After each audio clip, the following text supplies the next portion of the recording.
How you guys doing? So I'm going to do yet another care sheet video, but it's not a particular species. It's what you need to know after a tarantula molts.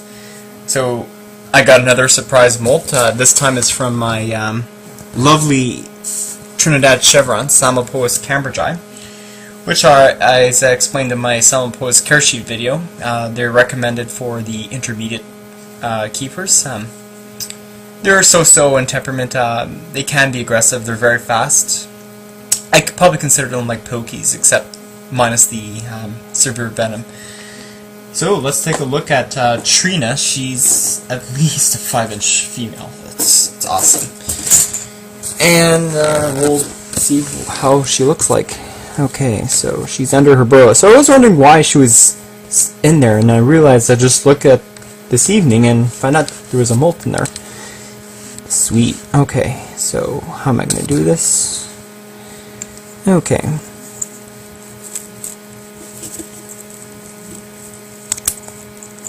Oh, she's lovely. Oh, she's really large.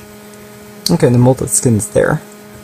Okay, so when a tarantula molts, as I explained in my molting video, is that it turns upside down and literally pulls its old skin off of it, kind of like changing clothes.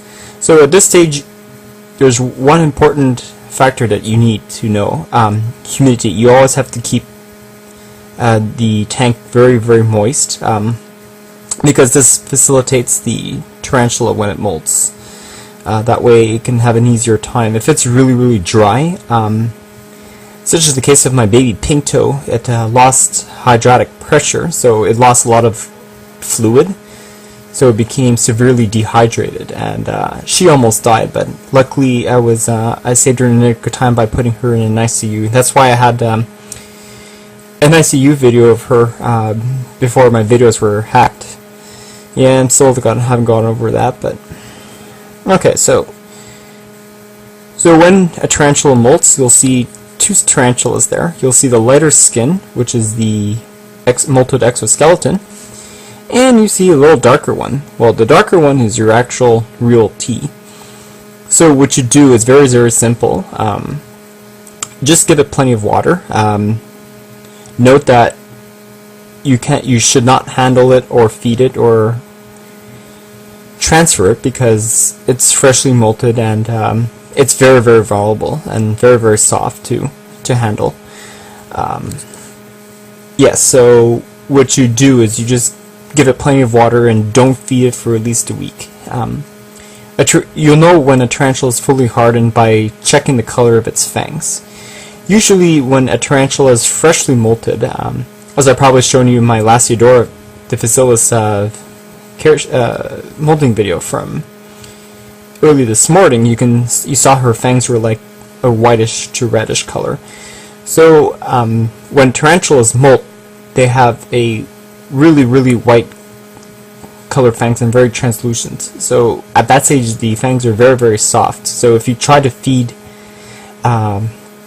crickets to a tarantula just shortly after it molts, it can actually damage the fangs.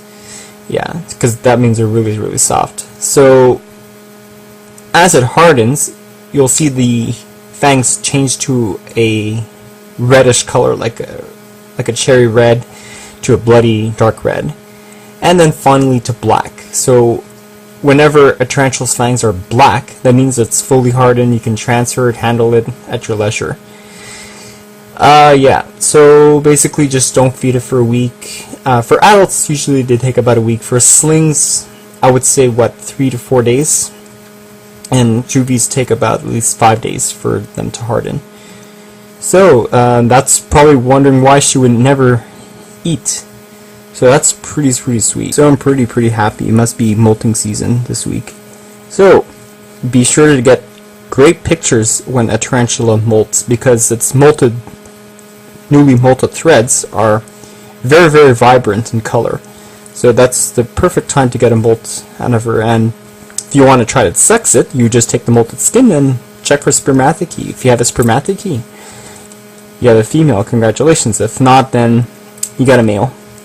That's why sometimes I'm disappointed in getting males, because males don't really live very long. and they're only used for breeding purposes, whereas females are meant for keeping. That's why females are much more expensive than the males, because they live longer. So this is Trina, my, I think, 5-inch female Samapoas cambridgei, Trinidad Chevron. Awesome. Gotta love it.